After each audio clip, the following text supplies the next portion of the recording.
All right, today we're going to be making a giant batch of peanut butter cookies because we're filling up some cookie baskets. Yeah. So we have a lot of cookie baskets to fill, 12 of them.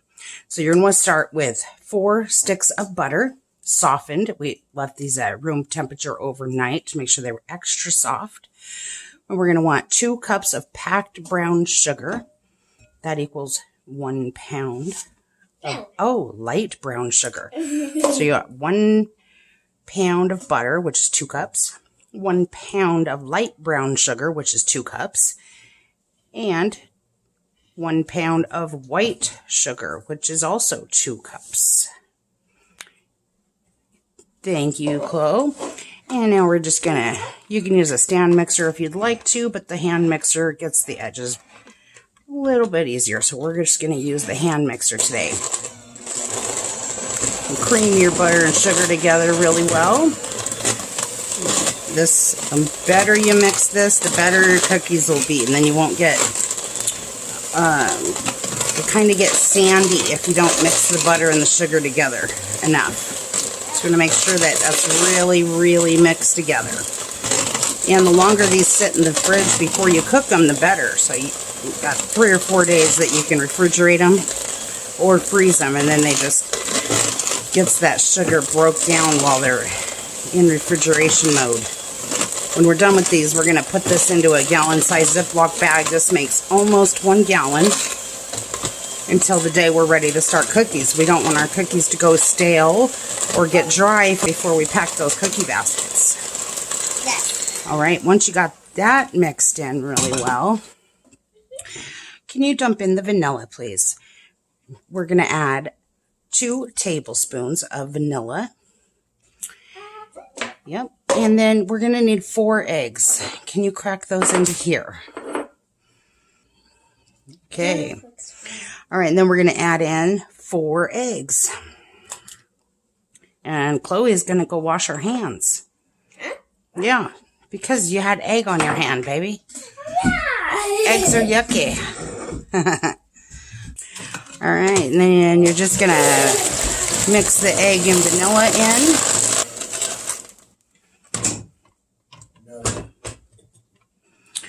All right, and next we're going to be adding in 2 jars of peanut butter.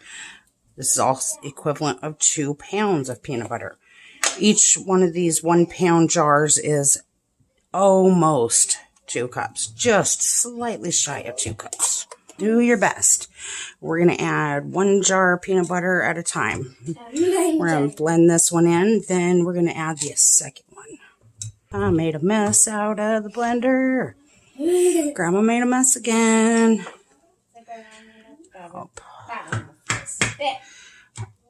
Oh, you are horrible at opening stuff. Okay, however you get it done, I guess. And keep this handy for scraping down the sides if we need to. Yeah, you can try that, but that's not going to work, sweetheart. Mix in that second jar of peanut butter.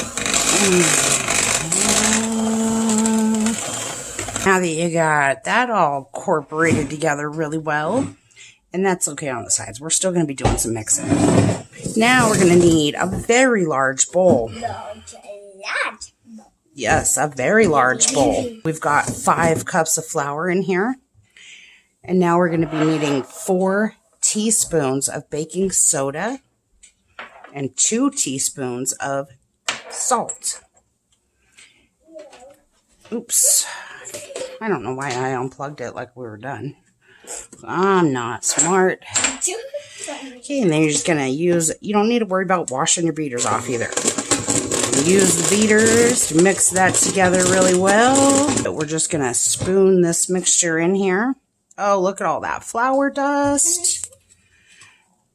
We're going to add about half of this, mix it in, just enough to get that flour wet so it's not kicking dust all over the kitchen.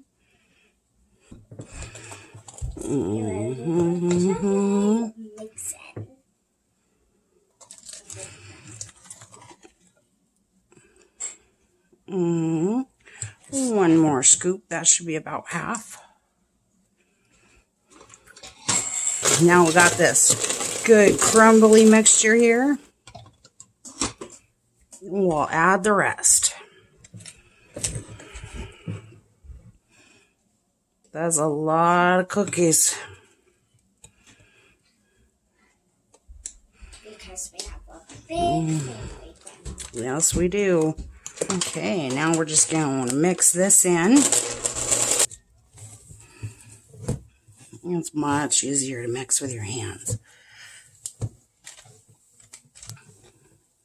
Okay, you just want to mix that all together by hand until it's really started pulling away from the sides and your bowl's starting to look all clean. There you go. Once your bowl's nice and clean, your dough is ready. There you go. This feels so nice. All right, now we're going to need a 1 gallon Ziploc bag. Just pull it open like that. Flip it down. And then you're just going to use your hand to fill it up. This recipe made just over 5 pounds of cookie dough. And this is not safe to eat because it has egg in it when it's raw. To cook these up, you'll just bring this bag back to room temperature or just under room temperature. You could do it in the fridge too. These would hold their shape really well if you pulled it right out of the fridge. But to cook these up, you just make 1-inch balls. And then you crisscross them with the fork tines. You don't want to smush them too hard. And you bake them for 10 to 12 minutes, depending on how crispy you like those edges. Just until they're starting to be very lightly golden brown on top at 350 degrees. And we're just going to seal that halfway. Get most of this air out of here. And we're going to put this in the freezer till we're ready to start making our cookie baskets. And then nothing's going to get stale before we pack them. Okay, see you guys next time.